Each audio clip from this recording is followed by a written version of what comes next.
Ini PPT-nya kelihatan? Kelihatan, Kak. Kelihatan, Kak. Saya udah lihat semua tugas yang sudah kalian kumpulkan. Kebanyakan udah bener, caranya, jalannya, sama hasilnya juga bener, tapi masih ada beberapa yang belum bener sih. Tapi nggak masalah, ataupun kalian yang bener itu jawabannya nyontek, nggak masalah sih. Yang penting minimal kalian udah baca jawaban orang, biar saya jelasinnya enak yang ini. Walaupun udah tugas, saya bakal review jawaban tentang 2 tugas kemarin. Suaranya jelas kan? Jelas, Kak. Jelas, Kak. Jelas, Kak. Oke, soal pertama tugas kemarin. Kafein mempunyai M, yaitu massa molekul relatif sebesar 194,2 gram per mol. Adalah stimulan yang ditemukan dalam kopi, teh, minuman ringan, dan coklat. Analisis unsur kafein menunjukkan 49,47% massa C, 5,19% massa H, 28,86% massa N, dan 16,48% massa O. Apa rumus molekul kafein tersebut? Ini soal UTS TPB ITERA semester ganjil tahun 2017. Dan soal-soal tipe ini hampir setiap tahun pasti keluar ya. Bahkan yang ditanyakan hampir selalu sama. Dari sini kita tahu bahwa unsur-unsur yang menyusun kafein itu ada C, H, N, dan O. Karena yang diketahui adalah persen massa setiap unsur, maka kita harus mengubah persen massa setiap unsur tersebut menjadi massa unsur yang sebenarnya. Pada soal ini kita tidak tahu nih berapa massa sebenarnya dari kafein ataupun massa total dari kafein, sehingga kita harus memberikan asumsi atau memisalkan bahwa massa senyawa kafein adalah 100 gram. Kemudian dari asumsi kita, maka kita akan mencari massa C, yaitu 49,47% dikali dengan 100 gram sama dengan 49,47 gram. Kemudian massa H sama dengan 5,19% dikali 100 gram sama dengan 5,19 gram. Massa N sama seperti massa C dan H, cara mencarinya didapat 28,86 gram. Kemudian massa O sama dengan 16,48% dikali 100 gram sama dengan 16,48 gram. Setelah mengetahui massa-massa sebenarnya dari unsur-unsur C, H, N, dan O, maka kita dapat mencari mol setiap unsur tersebut. Untuk mencari rumus empirisnya terlebih dahulu sebelum kita mencari rumus molekul dari kafein. Mol C yaitu massa C dikali ARC sama dengan 49,47 gram. 49,47 gram ini dari massa C yang udah kita cari sebelumnya. Kemudian kita bagi dengan 12 gram per mol, yaitu atom relatif dari C, sehingga didapat 4,1225 mol. Kemudian mol H, yaitu massa H dibagi atom relatif dari H, sama dengan hasilnya yaitu 5,19 mol. Mol N, yaitu massa N dibagi dengan atom relatif dari N, didapat 2,061 mol. Kemudian mol O sama dengan massa oksigen dibagi atom relatif dari oksigen, sama dengan 16,48 gram dibagi 16 gram per mol, sama dengan 1,03 mol. Pada langkah 2 ini kita telah mendapatkan mol dari setiap unsur, yaitu C, H, N, dan O. Kemudian langkah ketiga yaitu membandingkan mol terkecil setiap unsur. Nih, C, H, N, dan O adalah unsur-unsur yang menyusun kafein. Kemudian kita bandingkan mol setiap unsur yang telah kita cari. Caranya untuk mendapatkan perbandingan terkecil adalah membagi mol-mol ini dengan mol unsur yang paling kecil. C, H, N, dan O, perbandingan mol yang paling kecil adalah 1,03, sehingga kita bagi mol-mol ini dengan 1,03, yaitu 1,03 dibagi 1,03 sama dengan 1. Kemudian 2,01 dibagi 1,03 sama dengan 2. 5,19 dibagi 1,03 sama dengan 5. Dan 4,1225 dibagi 1,03 sama dengan 4. Sehingga rumus empiris atau RE sama dengan C4, H5, N2, dan O1. Sedangkan yang ditanya pada soal adalah apa rumus molekul dari kafein. Untuk mengubah rumus empiris menjadi rumus molekul, maka kita harus mencari faktor pengali atau N. Rumus dari faktor pengali adalah massa molekul relatif dari rumus molekul dibagi massa molekul relatif dari rumus empiris. Rumus empirisnya yaitu C4H5N2O. Massa molekul relatif dari rumus molekul kafein adalah 194,2 gram per mol. Maksud saya 194,2 gram per mol. Biasanya massa molekul relatif dari rumus molekul itu langsung diketahui dari soal. Yang diminta oleh soal adalah kalian mencari rumus empirisnya, kemudian kalian dapat massa molekul relatif dari rumus empiris tersebut. Ini saya nggak lagi ya ngejelasin bagaimana cara mencari massa molekul relatif dari C4H5N2O. Kalau kalian hitung, maka MR dari C4H5N2O adalah 97 gram per mol. Sampai sini ada yang bingung nggak?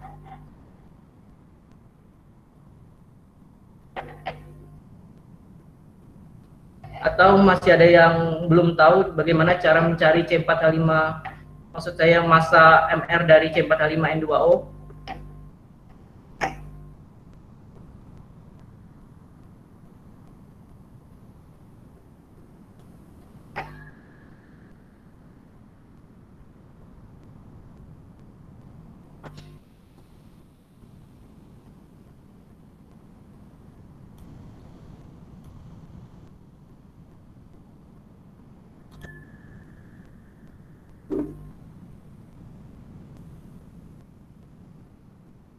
Nah, lalu kita masukkan nih ke rumus faktor pengali, yaitu MR dari rumus molekul yaitu 194,2 dibagi dengan MR dari rumus empirisnya yaitu 97 gram per mol. Sehingga didapat hasil faktor pengalinya adalah 2. Kemudian kita masukkan. Untuk mencari rumus molekul, maka rumus empiris dikali dengan faktor pengali yaitu C4H5N2O dikali dengan 2, maka C4 dikali 2 sama dengan C8. Lalu H5 dikali dengan 2 yaitu H10, N2 dikali dengan 2 yaitu N4, dan O dikali dengan 2 maka O2. Maka rumus molekul dari kafein adalah C8, H10, N4, dan O2. Di soal pertama ini ada yang bingung nggak?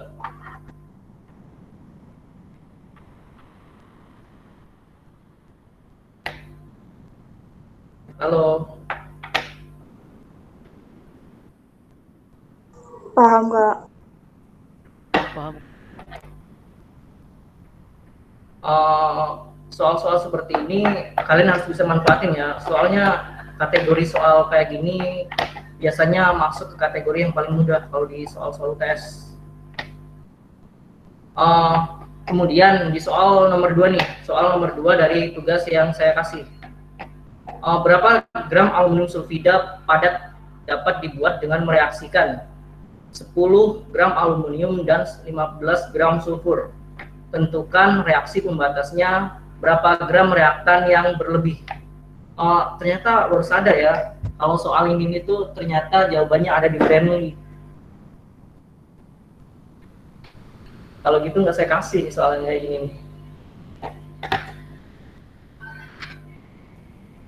Nah, karena pada soal nih ada kata-kata mereaksikan, berarti ada proses reaksi pada soal ini, yaitu reaksi antara aluminium dan sulfur, Al dan S. Nah, karena terjadi reaksi, maka kita harus membuat skema mula-mula, bereaksi, dan setimbang, atau biasanya saya nyebutnya MBS. Skema MBS menggunakan mol, artinya satuan yang kalian masukkan pada skema MBS harus dirubah menjadi mol, atau harus menggunakan mol. Skema MBS itu kalian harus tentukan terlebih dahulu reaksi yang terjadi. Reaksi antara aluminium plus sulfur menghasilkan Al2S3. Di sini saya asumsiin dulu kalau kalian tuh ngerti ya bagaimana cara membentuk sebuah reaksi. Kalau untuk mempelajarinya detail nanti minggu depan sekalian dengan bilangan oksidasi. Jadi di sini kalian nggak perlu ngerti dulu bagaimana cara mereaksikan ini. Yang berwarna merah 2Al plus 3S, yang berwarna merah ini adalah koefisien setelah disetarakan. Artinya reaksi sebelum setaranya adalah Al plus S sama dengan Al2S3. Ini sebenarnya Al ini kation. Ya, kation Al3 plus S2- sehingga Al2S3. Kemudian pada kondisi mula-mula berarti ada 0,370 Al dan 0,468 sulfur. Sedangkan produk yaitu Al2S3 masih 0 karena ini adalah kondisi mula-mula. Dari mana 0,370 dan 0,468? Mol Al dan 3S pada kondisi mula-mula didapat dengan membagi massa Al dibagi dengan Ar dari Al. Dari soal diketahui bahwa massa aluminium adalah 10 gram. Maka untuk mendapatkan mol kita bagi dengan atom relatif dari aluminium, yaitu sebesar 27 gram per mol, sehingga didapat 0,370 mol. Ini adalah kondisi mula-mula, sehingga kita masukkan pada mol kondisi mula-mula untuk Al. Kemudian mol S dapat dengan massa S dibagi dengan massa atom relatif dari S, yaitu 15 gram dibagi dengan 32 gram per mol, sehingga didapat 0,468 mol. Kemudian untuk menentukan berapa besar mol yang bereaksi, maka kita harus menentukan terlebih dahulu faktor, maksud saya menentukan terlebih dahulu mol pengalinya. Mol pengali adalah perbandingan terkecil mol mula-mula unsur dengan koefisien unsur tersebut. Jadi perbandingan antara 0,370 dengan 2 dan perbandingan antara 0,468 dengan 3. Maka mol pengali untuk S adalah 0,156 mol. Kemudian mol pengali untuk aluminium sebesar 0,185 mol. Yang kita ambil adalah mol yang paling kecil, yaitu 0,156 mol. maka mol pengalinya adalah 0,156 mol.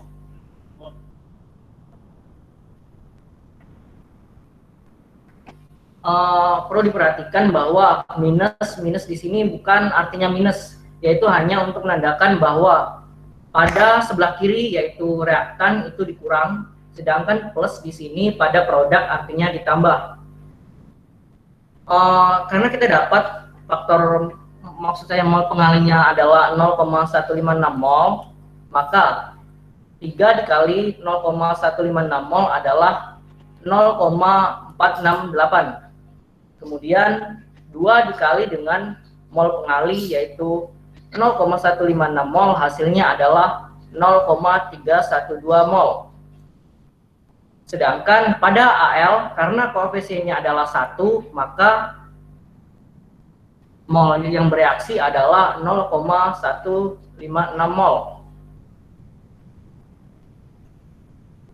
Kemudian kita jumlahkan ataupun kita kurangkan. Pada bagian kiri ya, pada bagian kiri ini itu reaktan, maka mol mula-mula kita kurangkan dengan mol yang bereaksi, sehingga didapat mol pada saat setimbang untuk aluminium adalah 0,058 mol. Kemudian mol setimbang untuk sulfur yaitu habis atau 0. Dan didapat mol setimbang untuk Al2S3 yaitu 0,156 mol.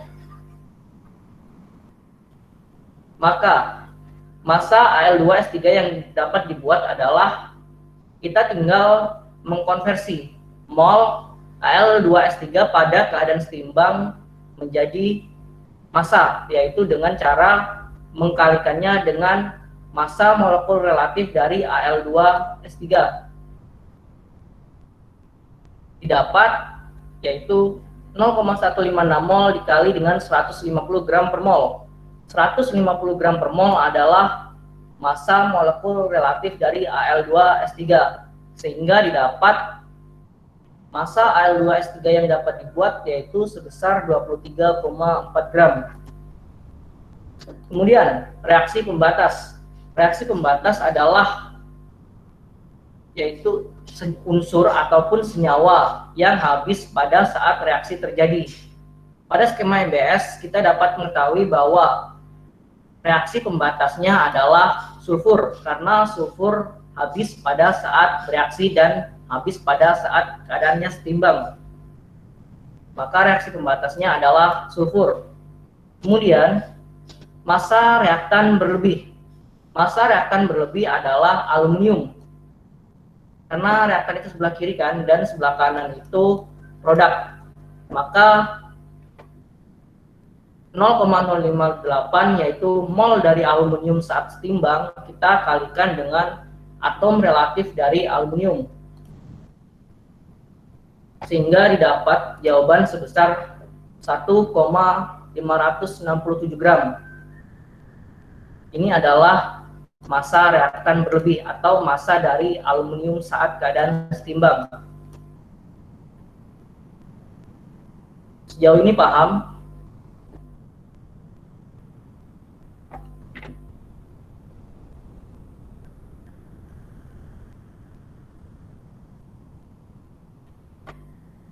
Ada yang bingung nggak dari dua soal itu?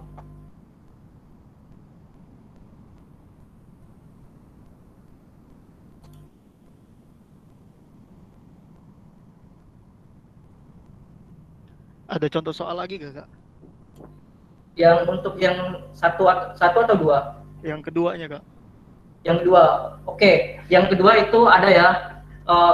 Kali ini saya usahakan bisa membahas sampai 6 soal. Nanti soal yang kedua itu terutama pasti kalian bingung pada bagian bagaimana cara membuat reaksi MBS itu kan? Iya, Kak. Nanti ada sekitar 3 soal lagi yang pakai cara yang sama tapi yang dicari berbeda.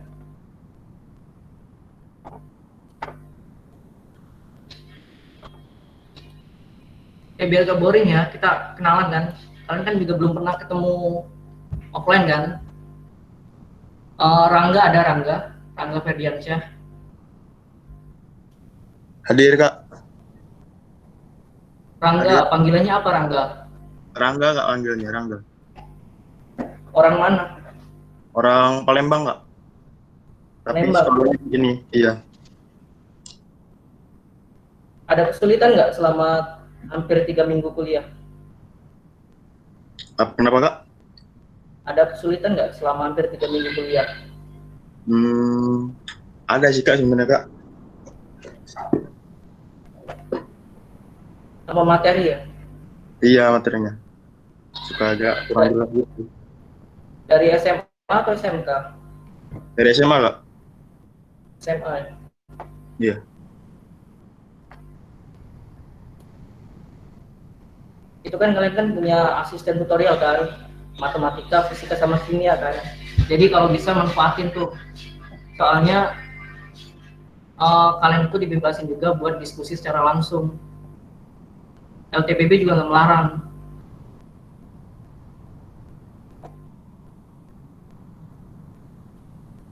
Oke, lanjut ya.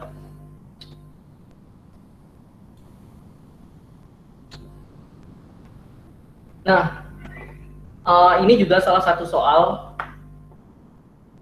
pada UTS Kimia 1 ya, tahun 2017. Kak, maaf Kak, Ya, yang pembahasan kedua tadi boleh dilihat lagi nggak Kak? oke.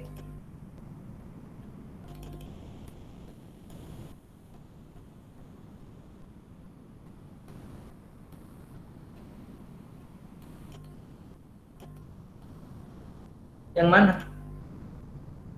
Ya, yang ini Kak, nomor 19 ini. Bagian mananya? Pengen screenshot aja Kak, jadi lupa. Oh, ntar saya bagi kok itunya. PowerPoint-nya ntar saya bagi. Udah belum screenshotnya? Ya udah Kak, maksudnya Kak. Oke. Nah, di soal ini kalsium hidroksid apatit atau Ca10PO46OH2 adalah salah satu penyusun tulang manusia bersama dengan kolagen. Jadi, pada tulang manusia itu penyusunnya ada 2 senyawa, yaitu kalsium hidroksida apatit dan kolagen. Di dalam tulang, konsentrasi kalsium hidroksida apatit adalah 70% dari massa totalnya. Berarti, pada sebuah tulang, massa dari kalsium hidroksida apatit itu 70% dari massa totalnya, sedangkan 30%-nya adalah kolagen. Ditanya, yaitu A, tentukan massa molekul senyawa kalsium hidroksida apatit dan rumus empirisnya. Yang A, ini mudah. Massa molekul senyawa kalsium hidroksida apatit itu sama saja dengan massa molekul relatifnya. Jadi tinggal kalian masukkan menggunakan rumus untuk mencari MR, yaitu atom relatif dari Ca dikali dengan 10. Ca ada 10 kan, kemudian ditambah dengan atom relatif dari P atau fosfor dikali dengan 6. P dikali dengan 6, yaitu jumlah P-nya ada 6. Kemudian ditambah dengan atom relatif dari O dikali dengan 26. Dari mana 26? 26 yaitu O4 dikali 6, yaitu 24 kan. Kemudian ditambah dengan O 25 ya harusnya ya. 25 Kak. Iya, bentar. Ini 25 ya? 25 Kak seharusnya. Iya, 25. Ya. Ini 25. Maka caranya sama ya, kayak kita mencari massa molekul relatif. Tapi ini ralat dikit, nanti kalian hasilnya beda karena ini 25. Tapi kayaknya hasilnya sama deh, 104 gram per mol. 24 Kak kayaknya. Hah? Enggak ding, enggak. Enggak ya? Kemudian Kayaknya jawabannya ini benar, cuman saya salah saat ngetik nih. Kemudian yang ditanya adalah rumus empirisnya. Untuk menentukan rumus empiris itu gampang, tinggal kalian bagi masing-masing unsur yang ada pada senyawa dengan jumlah atom terkecilnya. Di sini jumlah atom terkecil pada senyawa kalsium hidroksida apatit itu kan H2.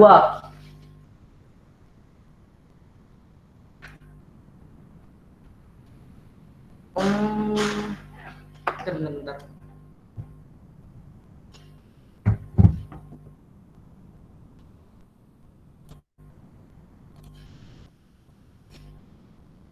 Bentar ya, saya tinggal bentar ya.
Tes, tes.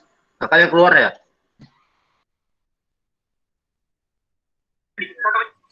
Dia tadi izin nggak tahu mana. Oke, oke. Gua kira sinyal gua yang rusak.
Share screen-nya udah kelihatan belum?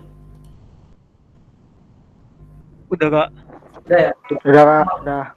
Maaf ya tadi Ah. mau masuk lagi nge-lag banget jaringan. Iya Kak, nggak apa-apa. Ternyata ini saya ada salah ngetik sih.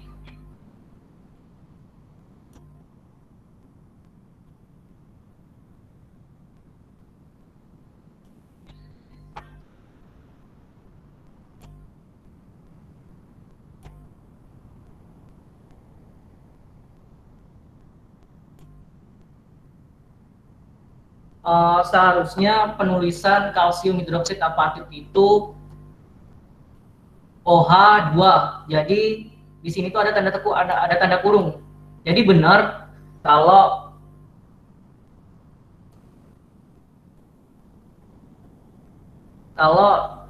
jumlah atom oksigen pada senyawa ini tuh ada 26. Jadi benar kalau massa molekulnya 1004 gram per mol. Lalu rumus empirisnya yaitu kita bagi dengan 2.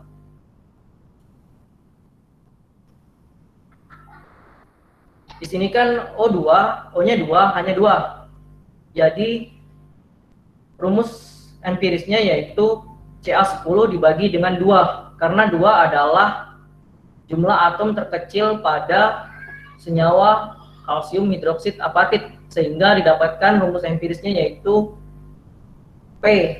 P yang awalnya 6 menjadi 3. O4 yang awalnya yaitu 4 dikali 6 sama dengan 24. Kita bagi aja O4 dibagi dengan 2 sehingga tinggal 2. O-nya yang awalnya 2 menjadi 1, hanya menjadi 1, sehingga didapat rumus empirisnya yaitu Ca5PO2 3OH. Ingat aja kalau rumus empiris itu perbandingan terkecil mol-mol setiap unsur yang ada pada sebuah senyawa. Jadi tinggal kalian bagi sampai nggak bisa dibagi lagi.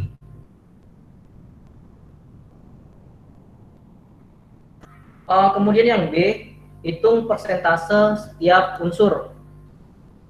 Persen unsur rumusnya adalah jumlah unsur dikali atom relatif dari unsur tersebut dibagi dengan massa molekul relatif dari Ca10PO46OH2 dikali dengan 100%, karena yang kita cari adalah persen unsur, sehingga didapat persen dari Ca yaitu 10. Jumlah unsur dari Ca ada 10 dikali dengan 40, yaitu atom relatif dari unsur Ca atau kalsium dibagi dengan 1004, yaitu massa molekul yang telah kita cari pada soal yang bagian A, dikali dengan 100%, maka hasilnya yaitu 39,84%. P caranya sama, tinggal kalian masukkan angka-angkanya. P kan 6 kan, dikali dengan 31, yaitu atom relatif dari P, dibagi 1004 dikali 100%, maka 18,52%. O dan C caranya sama. Ada yang bingung hitung persentase setiap unsur?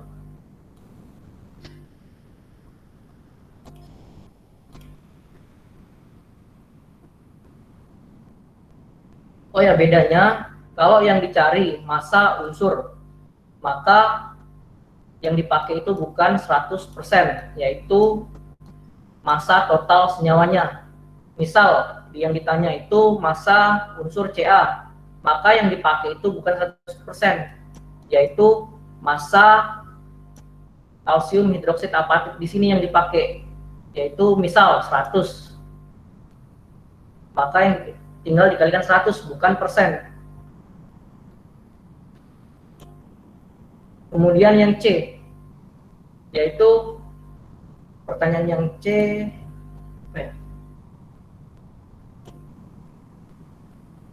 Jika sebuah tulang manusia memiliki massa 3,5 kg, berapa massa kalsium di dalam tulang tersebut?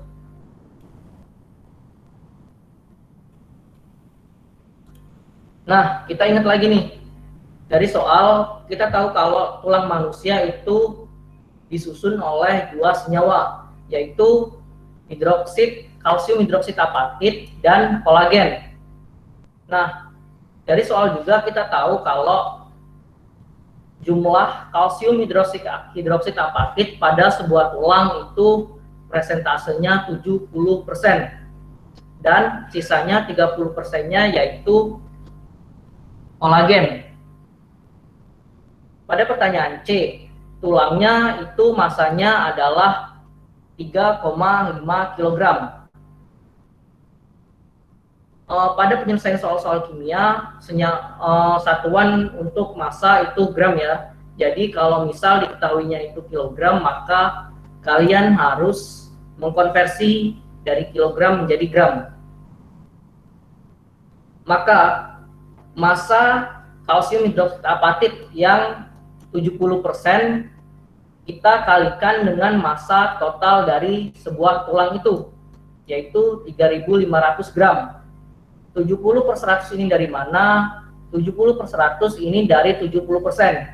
70% itu kan 70/100 kan, jadi tinggal dikali dengan massa total dari tulang tersebut, sehingga didapat kalau 70% massa kalsium hidroksid apatit pada sebuah tulang yang memiliki massa 3,5 kg, maka massa dari kalsium hidroksid apatit sendiri adalah 2.450 gram, sedangkan sisanya adalah kolagen. Kemudian kita dapat nih massa dari kalsium hidroksid apatit. Sedangkan yang ditanya adalah massa dari kalsiumnya, hanya massa dari unsur kalsium. Maka rumusnya hampir sama dengan persen unsur. Seperti yang sudah saya bilang tadi, maka 100% tinggal kita ganti dengan massa total dari hidroksid apatit, yaitu 2.450 gram.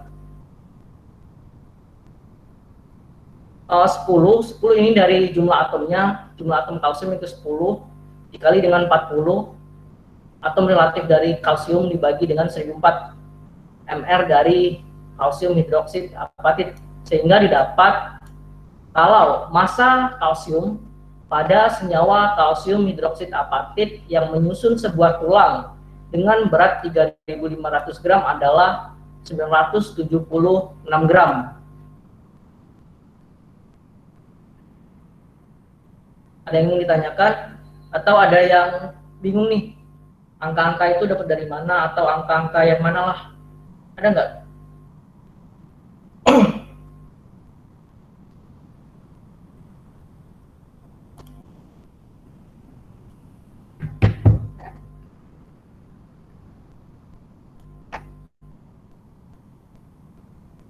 Halo, atau udah paham semua? Bagian yang kakak, soalnya tadi jaringannya buruk terus keluar. Bagian yang mana? Bagian yang C, Kak. Oke, yang C saya ulang ya. Nah, yang C itu yang ditanya adalah berapa sih kalsium yang terdapat pada hidroksid, maksud saya berapa sih massa kalsium yang terdapat pada senyawa kalsium hidroksid apatit yang menyusun sebuah tulang dengan massa 3,5 kg.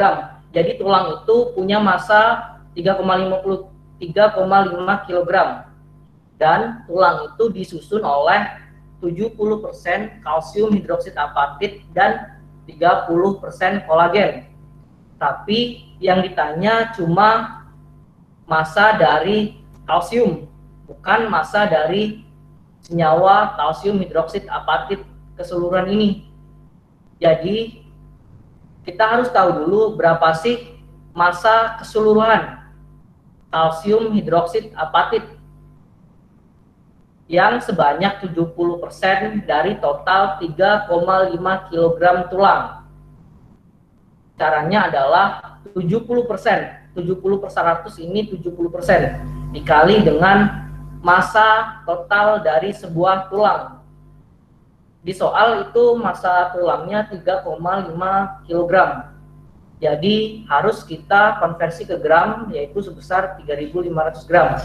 Sehingga didapat bahwa massa 70% kalsium hidroksida apatit adalah 2.450 gram dari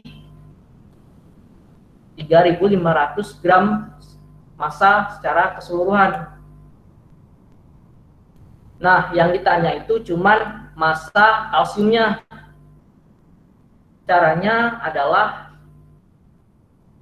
sama seperti rumus ini, cuman bedanya persen kita ganti dengan massa kalsium hidroksida apatit, yaitu sebesar 2.450 gram, karena yang kita cari bukan persen masanya, yaitu massa yang sebenarnya. 10 yaitu jumlah atom kalsium ini dikali dengan massa atom relatif dari kalsium, yaitu 40 gram per mol, dibagi dengan 1004. 1004 ini tuh mR dari ini, mR dari kalsium hidroksida apatit dikali dengan 2.450, maka didapat 976 gram. Berarti ngomongnya gini, kalsium hidroksida apatit pada sebuah tulang yang massa totalnya 3,5 kilo itu massa senyawa kalsium senyawa ini 2.450 gram. Nah, dari massa 2.450 gram ini kalsiumnya itu ternyata sebanyak 976 gram. Ada lagi? Kak, itu yang di bagian B kan persen C ya, itu bukannya persen H, soalnya ARC kan 12. Oh iya ya, oh ya nggak ada C ya, itu H ya, info ini ya. Iya. Makasih ya, nanti saya perbaiki yang untuk dikirim kalian, soalnya barusan banget nih bikin PPT-nya jadi buru-buru. Pokoknya jadi ini persen H, bukan persen C.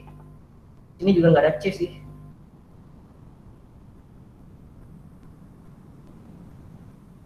Soal ketiga ini jelas nggak? Atau masih ada yang bingung?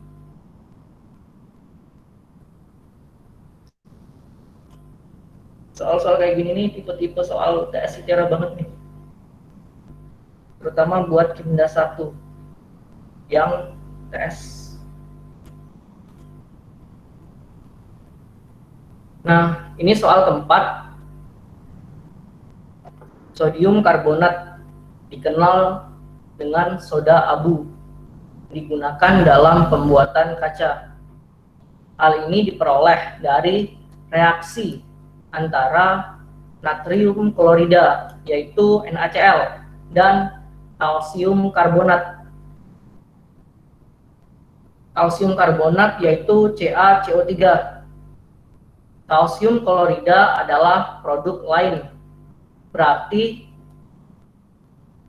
dari kalimat yang kedua kita tahu kalau natrium klorida bereaksi dengan kalsium karbonat menghasilkan sodium karbonat dan kalsium klorida, karena kalsium klorida dinyatakan sebagai produk lain.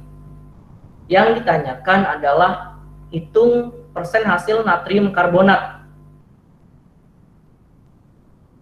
Jika 92,6 gram dapat dikumpulkan ketika 112 gram natrium klorida bereaksi dengan kelebihan kalsium karbonat.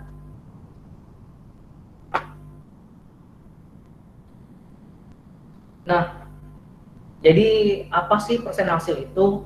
Persen hasil itu sederhananya itu bisa dibilang berapa sih efisiensi dari percobaan yang kalian lakukan, dengan cara membandingkan jumlah produk yang diperoleh melalui percobaan dengan jumlah produk yang diperoleh melalui hasil perhitungan. Jadi misal kalian ke lab kimia, kalian bikin percobaan nih.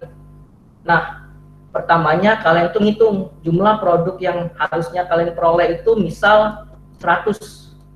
Tapi setelah kalian melakukan secara praktikum, jumlah yang kalian peroleh itu cuma 75. Nah, 75/100 ini adalah persen hasilnya. Jadi berapa sih efisiensi dari percobaan yang kalian lakukan? Itu disebut dengan persen hasil. Berarti untuk menentukan persen hasil, yang kalian amati itu adalah bagian reaktan atau bagian sebelah kiri dari reaksi.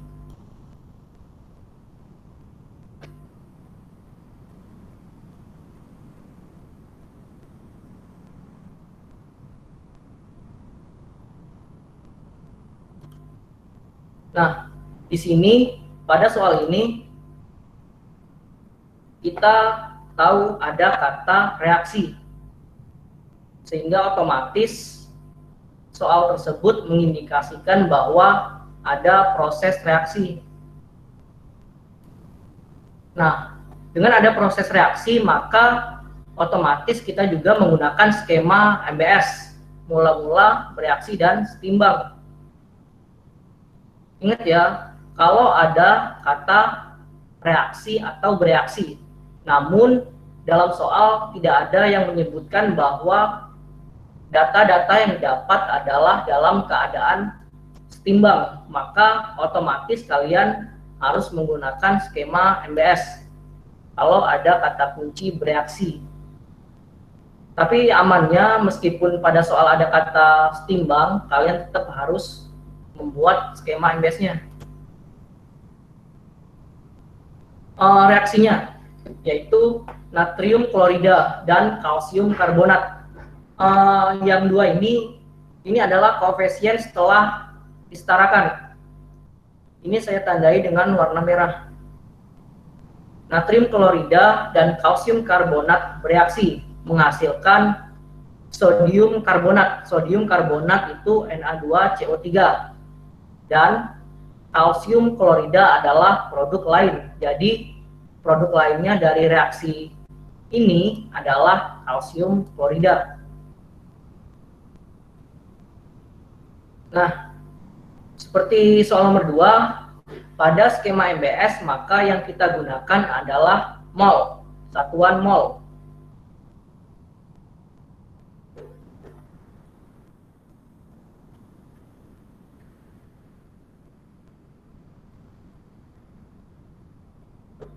Nah, pada soal diketahui kalau natrium karbonat itu memiliki massa 92,6 gram. Maka natrium karbonat. Nah, ketahui ini salah ya tadi saya nyebut ya. Dari soal diketahui kalau natrium klorida memiliki massa 112 gram dengan kelebihan kalsium karbonat. Jadi secara otomatis kita tahu kalau NaCl adalah reaksi pembatasnya, karena yang berlebih adalah CaCO3 atau kalsium karbonat. Jadi kalau salah satu reaktan itu berlebih, maka reaktan yang satunya adalah reaksi pembatas, yang artinya pada keadaan setimbang molnya adalah 0.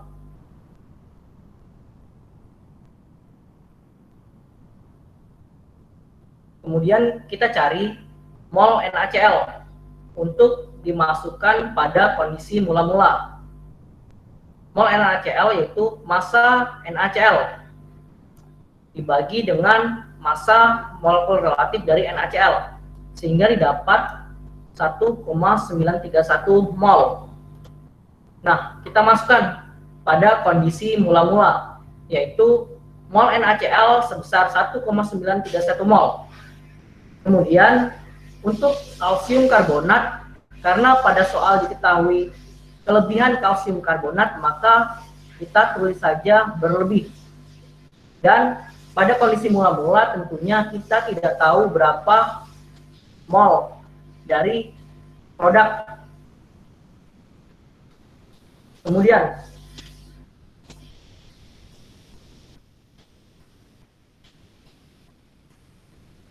otomatis kita tahu nih, karena kalau kalsium karbonatnya berlebih, maka NaCl-nya itu reaksi pembatas, sehingga sama jumlah mol pada saat kondisi mula-mulanya dengan bereaksi sama, karena harus habis kan.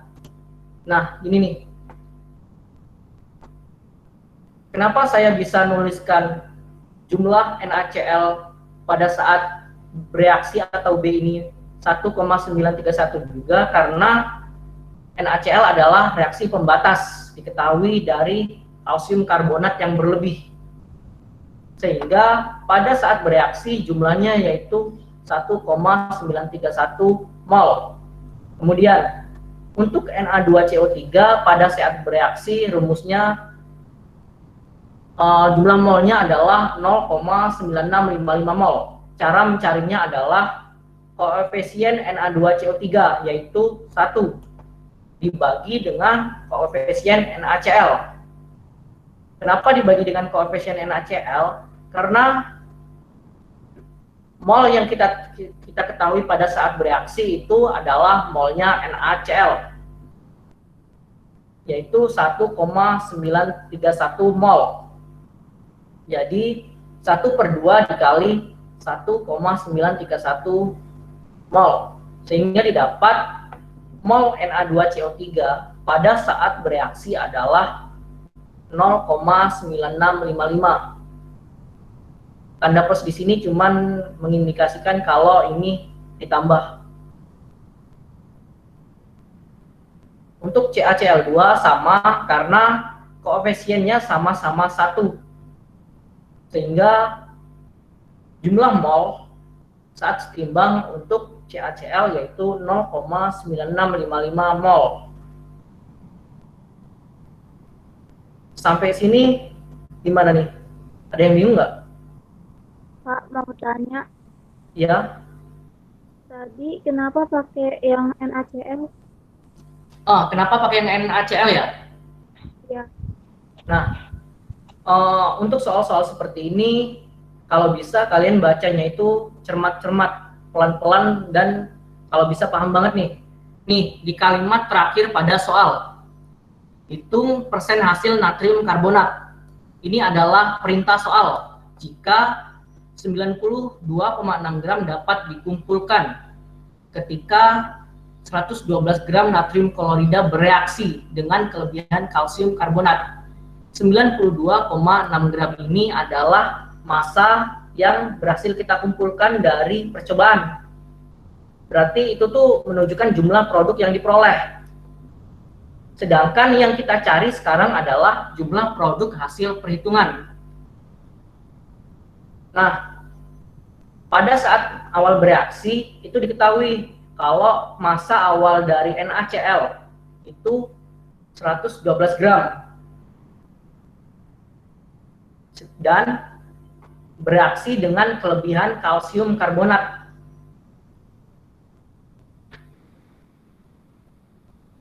Nah, di bagian reaktan atau reaksi itu kan NaCl dan CaCO3 kan. Sedangkan di soal diketahui kalau natrium klorida bereaksi dengan kelebihan kalsium karbonat. Berarti kalsium karbonat ini berlebih.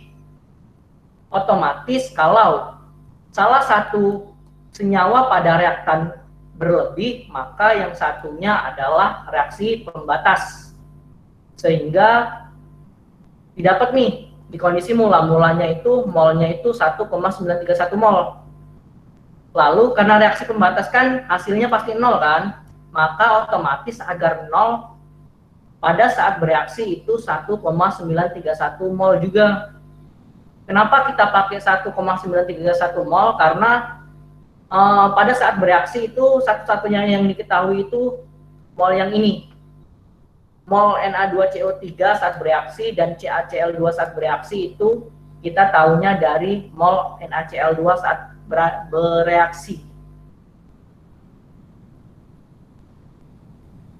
Masih bingung? Bukan itu, Kak. Yang cari mol Na2CO3 itu kenapa dibagi sama koefisien NaCl? Nah, enaknya nyebutnya gini ya. Mol yang dicari sama dengan koefisien yang dicari dibagi koefisien yang diketahui dikali dengan mol yang diketahui. Kenapa dibagi dengan koefisien NaCl? Karena mol yang kita ketahui itu dari NaCl, maka yang otomatis kita pembaginya adalah koefisien NaCl. Jadi sebenarnya rumus ini tuh bentuk umum yang paling umum, yaitu mol dicari sama dengan koefisien dicari dibagi koefisien diketahui dikali mol yang diketahui. Maksudnya mol dari unsur yang diketahui jumlah molnya dan koefisien yang diketahui jumlah mol senyawanya.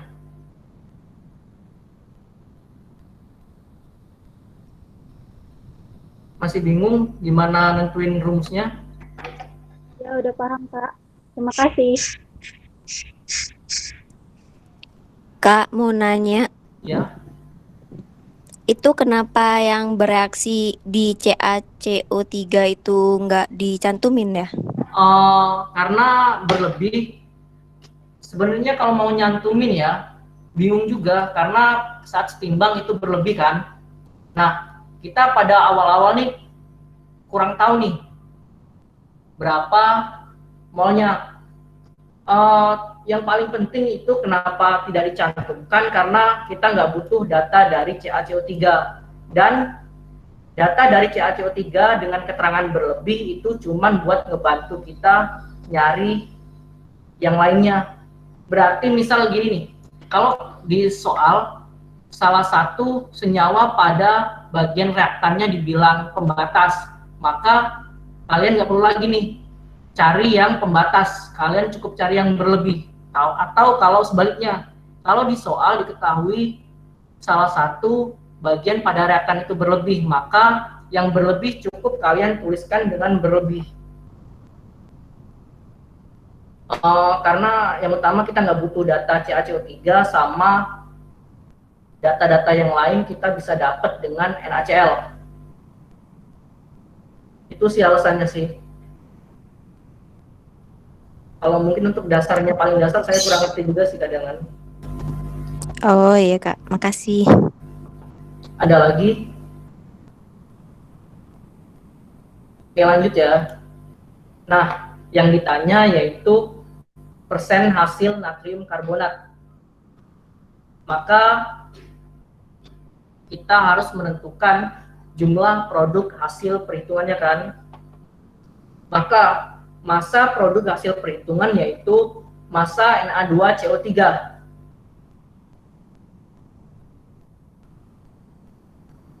Massa Na2CO3 yaitu dengan cara 0,9655 yaitu mol, satuannya mol, kita kali dengan massa molekul relatif dari Na2CO3 atau MR-nya yaitu 106. Kalau kalian cari ini pasti 106. Kemudian kita dapat bahwa massanya yaitu 102,234 gram. Sehingga persen hasilnya yaitu 92,6 gram dibagi dengan 102,234 gram dikali 100%. Hasilnya adalah 90,66%. Berarti logikanya dari percobaan ini yang didapat itu 90,66% dari yang seharusnya didapat. Berarti efisiensinya sebesar ini nih.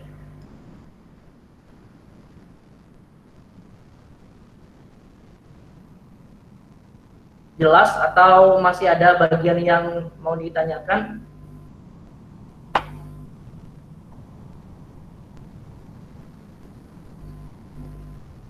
Intinya biasanya setiap soal-soal yang menanyakan persen hasil itu yang kalian cari adalah jumlah produk hasil perhitungan. Dan sedangkan untuk jumlah produk yang diperoleh melalui percobaan itu sudah diketahui. Dan ingat kalau ada kata reaksi, maka selalu gunakan skema MBS.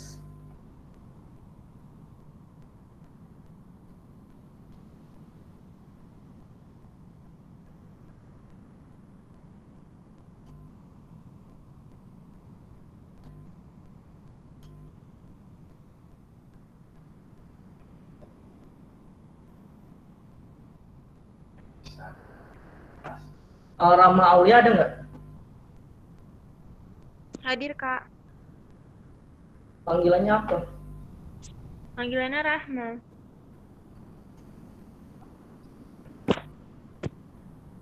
Orang Lampung bukan? Iya, asalnya dari Bandar Lampung. Oke. Kita jedanya nggak usah nanya-nanya soal ya. Nanti kalian makin pusing. Kenalan aja lagi, kalian juga belum kenal kan? Atau kalau kalian mau nanya ke saya nih, atau gimana cara menghadapi ujian, walaupun sebenarnya saya yakin kalau kalian tuh ada yang lebih pintar ya dari saya ya. Cuman saya ini cuma lebih berpengalaman doang, nggak menjamin kalau lebih pintar dari kalian.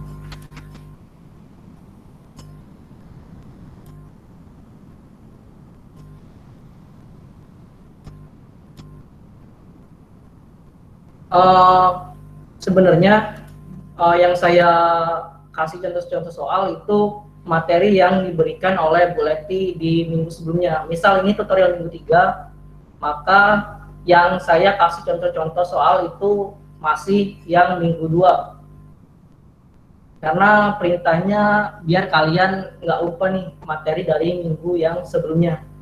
Tapi nanti saya selingin dengan yang minggu 3 juga. Ini udah masuk materi yang di minggu 3, yaitu larutan. Ini soal dasar banget. Berapa molaritas ion aluminium dalam larutan yang mengandung 1,25 mol aluminium sulfat di dalam 875 ml larutannya. Perlu diingat kalau molaritas itu tidak sama dengan molaritas. Molaritas itu biasanya simbolnya M kapital, sedangkan molaritas itu M kecil. Nah, molaritas itu rumusnya adalah jumlah mol zat terlarut. Mol dibagi dengan volume larutan, satuannya liter. Ini saya sebut saja ini persamaan 1. Kemudian ada lagi nih persamaan untuk menentukan molaritas, yaitu massa dibagi dengan atom relatif ataupun MR. Massa molekul relatif dikali dengan 1000 dibagi volume. Perbedaannya kalau menggunakan persamaan 1 atau menggunakan persamaan yang kedua itu adalah pada bagian volume. Pada persamaan 1, volume yang harus kalian gunakan adalah liter. Sedangkan pada persamaan 2 adalah mililiter. Berarti kalau soalnya seperti ini, 875 mililiter.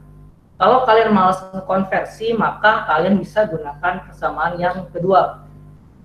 Atau misal soalnya yang diketahui adalah molaritas. Dan yang ditanyakan adalah jenis unsur atau senyawanya, maka yang kalian cari adalah AR ataupun MR-nya.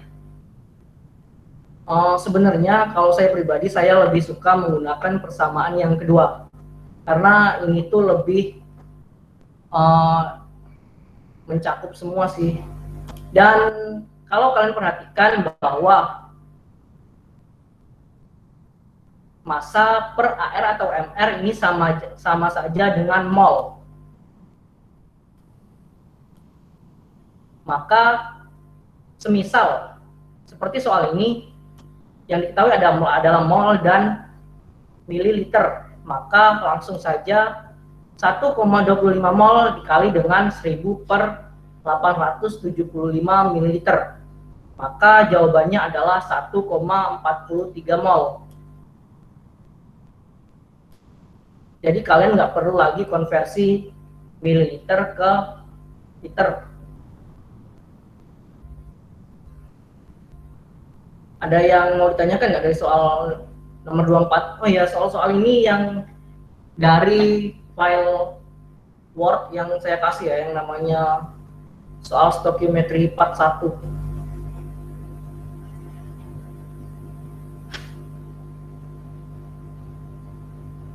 Intinya suka-suka kalian sih sebenarnya, mau pakai persamaan yang mana, tergantung yang dibutuhkan oleh soal dan yang diketahui. Oke, lanjut. Ini soal nomor 6.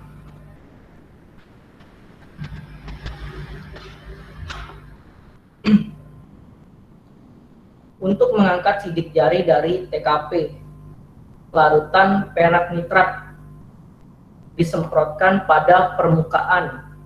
Perhatikan bahwa perak nitrat adalah larutan, fasanya adalah larutan.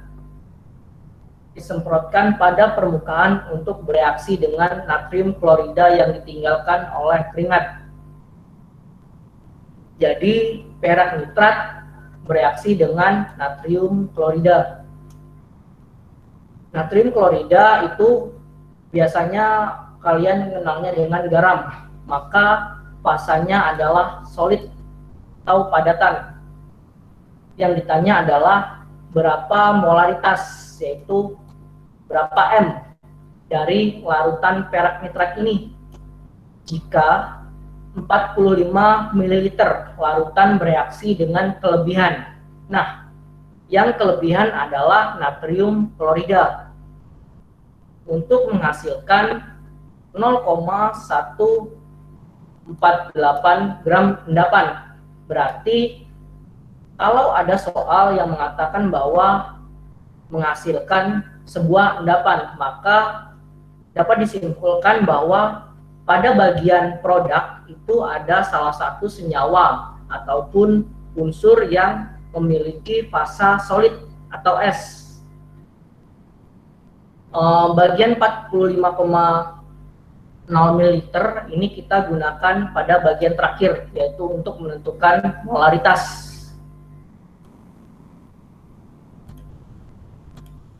Nah, ada kata bereaksi, maka otomatis kita menggunakan skema MBS. Reaksinya adalah AgNO3, yaitu perak nitrat. Fasanya adalah larutan, maka aqua.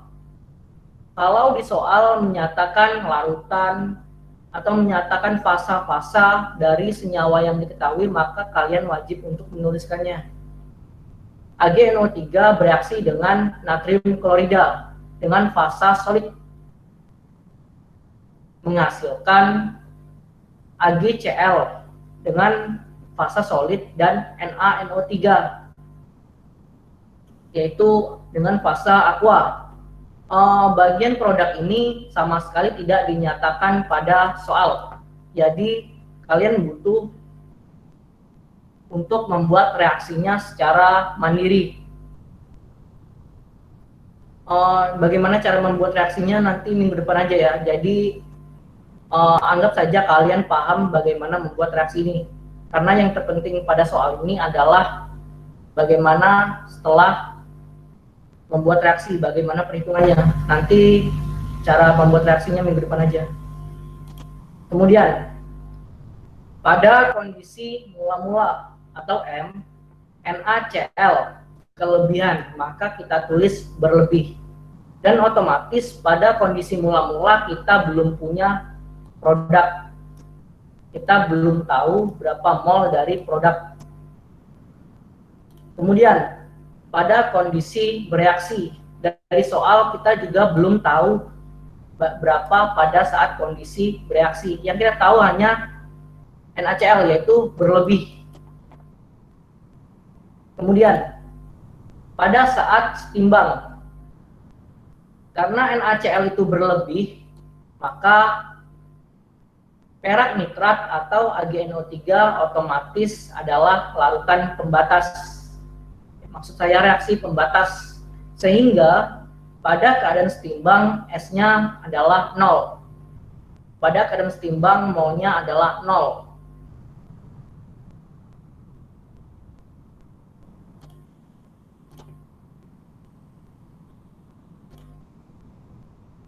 Nah, pada keadaan setimbang juga kita tahu bahwa mol dari 0,001, maksud saya mol dari AgCl yaitu 0,001.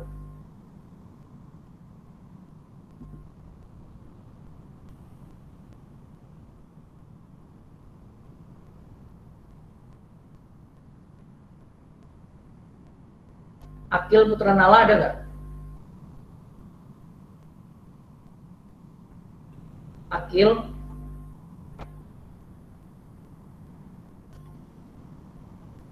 Arif Nugroho ada? Hadir, Kak. Arif, kira-kira bentar, 0,001 ini dari mana ya? 0,001 itu dari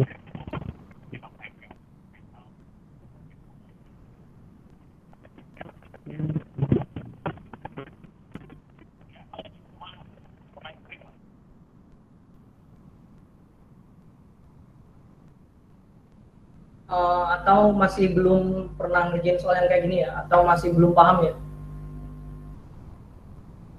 masih belum paham, Kak. Oke. 0,01 itu kita dapat dari bagian menghasilkan 0,148 gram endapan. Maka karena yang dibilang endapan, maka otomatis pada bagian yang memiliki fasa solid. Karena pada suatu larutan, sesuatu yang mengendap itu pasti fasanya adalah padat. Atau kalau secara keseluruhan 0,01 itu didapat dengan cara massa AgCl2 dibagi dengan MR AgCl2, yaitu 0,148 dibagi 143 gram per mol, yaitu 0,001 mol. Sehingga otomatis kita tahu kalau mol AgCl2 pada saat setimbang yaitu 0,001, karena menghasilkan berarti pada bagian hasil atau setimbang. Nah, karena mula-mula AgCl2 adalah 0 dan hasilnya adalah 0,001, maka otomatis pada saat bereaksi dia molnya berjumlah 0,001. Dan NaNO3 karena koefisiennya sama-sama 1, maka sama pada saat bereaksi molnya adalah 0,001 karena koefisiennya sama dengan AgCl. Dan otomatis pada keadaan setimbang NaNO3 memiliki jumlah mol sebanyak 0,001. Lalu AgNO3 juga memiliki koefisien yang sama dengan AgCl, sehingga pada saat bereaksi jumlah molnya yaitu 0,001. Tapi karena pada reaktan itu tandanya adalah dikurang. Nah,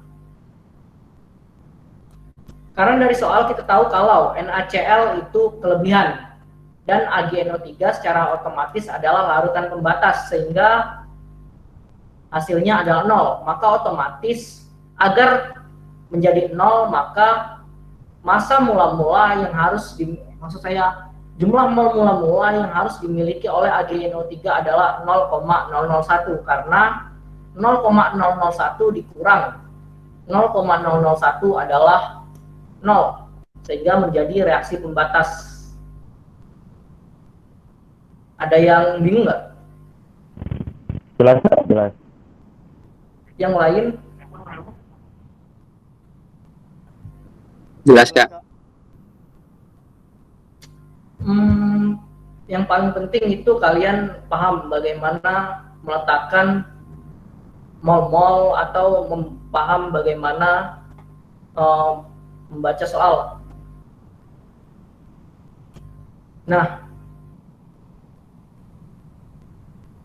yang ditanyakan adalah berapa molaritas larutan perak nitrat. Berarti berapa M dari AgNO3. Tentunya karena AgNO3 adalah larutan pembatas, yang kita gunakan adalah mol pada saat kondisi mula-mula. Sehingga molnya yaitu 0,001 dikali dengan 1000 dibagi dengan 45, yaitu dari soal 45 ml. Sehingga didapat molaritas dari perak nitrat adalah 0,022 molaritas.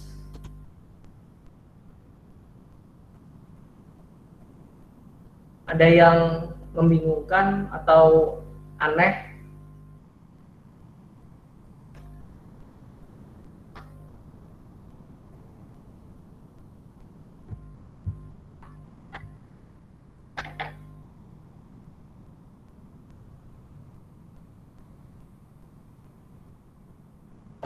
Saya tanya aja ya, saya acak aja ya. Hafiz ada, Hafiz? Kak, izin bertanya Kak, sebentar. Oke. Yang mol kali 1000 per ml itu 1000-nya udah tetapan ya itu ya? Iya, 1000-nya udah tetapan dari rumus yang ini tadi. Molaritas. Iya. Rumus molaritas tetapan.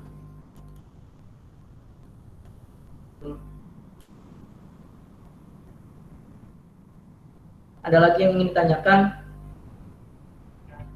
Jelas Kak.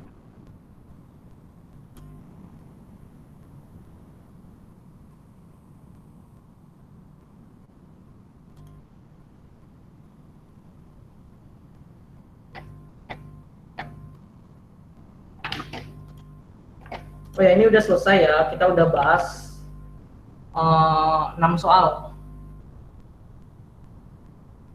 Soal-soal itu saya pilihkan yang memang tipe-tipe yang sering keluar di UTS, atau enggak yang konsep-konsep yang memang sering digunakan pada saat UTS. Ini yang di kelas ada 41, tapi kayaknya yang ngumpul tugas baru 37 nih.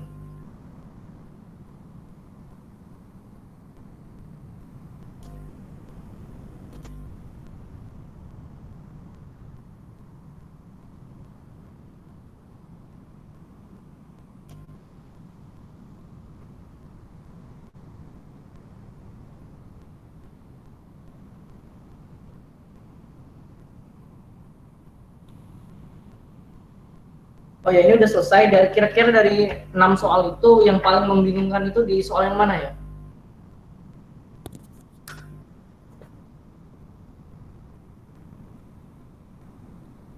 Halo. Kak, izin tanya. Jadi kita ini harus tahu setiap bentuk nama-nama unsur itu ya Kak? Kayak tadi natrium klorida itu NaCl kayak gitu ya Kak? Nah, iya. Kalau di soal UTS, sebenarnya keuntungan kalian ya, kalau online, ujiannya secara daring, mungkin kalian bisa terbantu dengan searching aja namanya. Tapi kalau offline, kalian wajib tahu tuh nama-namanya.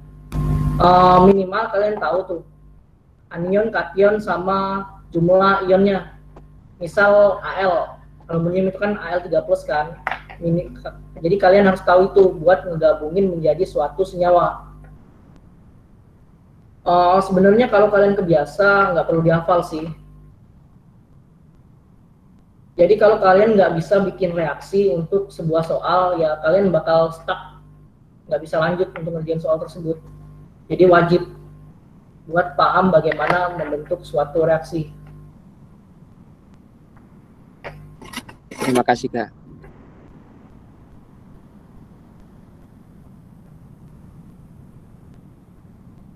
Ada lagi yang ingin ditanyakan?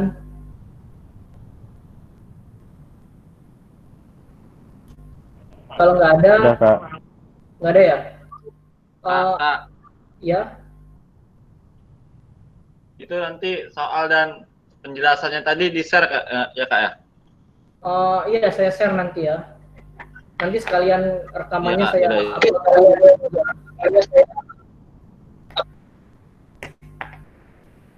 Siap Kak, siap. Untuk presensi bagaimana Kak? Presensi terakhir ya, silakan on cam ya.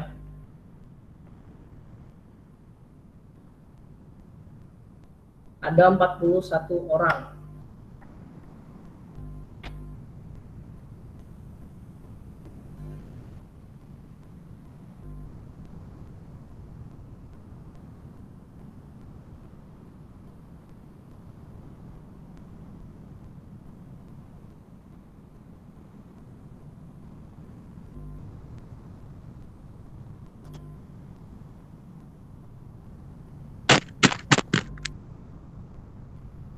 Bentar.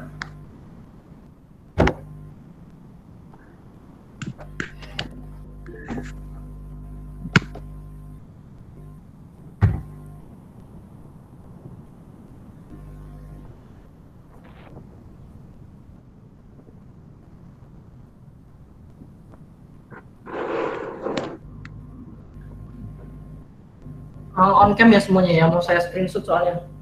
Bisa on cam loh, apa juga sih? Nggak bisa on Kak kamera. Oh gitu. Iya.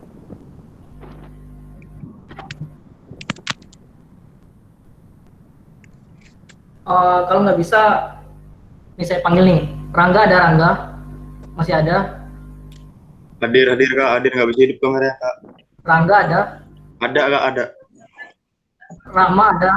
Rahma Aulia ada? Hadir. Halo Rahma. Hadir Kak. Imanuddin Azhar? Imanuddin Azhar ada? Apa ya ini? Hadir Kak.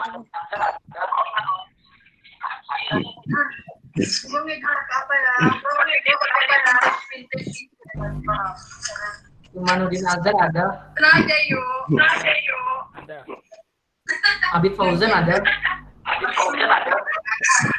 Serius? Kalau misalnya kangen tuh. Ada Yuk, Adit? Yuk, berangkat. Rangga, mic-nya Rangga. Tolong di-mute. Woi. Mikrofonnya di mute ya. Adis ada Adis?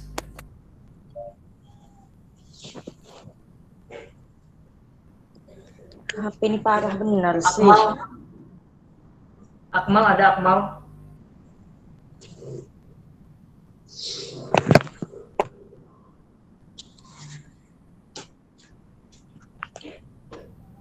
Anissa Oktaviani ada? Hadir, Kak. Anissa Maharani? Hadir, Kak. Anissa Maharani, Akil Putranala, Arif ada? Akil, Hadir, Arif Kak. ada? Hadir. Ada, Kak. Arya, Asa, Bagus, hadir? Hadir Kak. Hadir Kak, hadir. Kak maaf mau Devi, absen. Dila, Dita? Hadir. Oh iya, ya. Udah Pak. Nggak mau hidup Kak. Oke. Marcella, Marta, Muhammad Ibnu ada? Hadir, Marta. Ada. Hadir, Kak. Hadir. Muhammad Nabil, Muhammad Rama Hadir ada? Kak. Hadir. Noren Nyoman, Hadir Kak, hadir. Putri Salsabila Maharani, Hadir, Kak. Syada Zawa Zakia, Hadir, Syahda Kak. hadir, Kak. Tapi mikrofonnya nggak bisa hidup. Oke. Hadir, Kelihatan Kak. orangnya. Oke, udah saya absen semua. Terima kasih untuk hari ini. Debbie Kalau belum ada yang mau dipanggil, ditanyakan. Kak. Oke, Debbie ya. Bentar. Saya belum dipanggil, Kak. Saya juga belum tahu Kak Hafiz Hadi. Adis Kak. Hadir. Saya screenshot ulang aja. ya.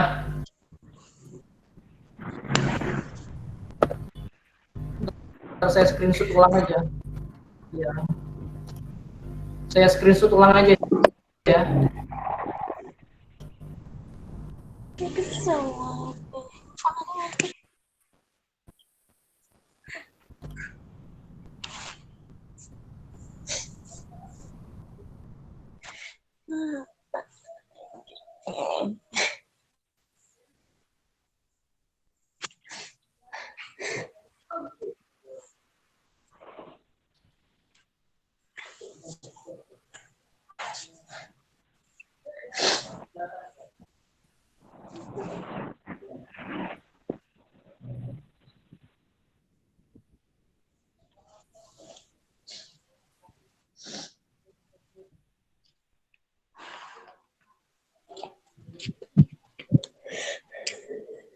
Apa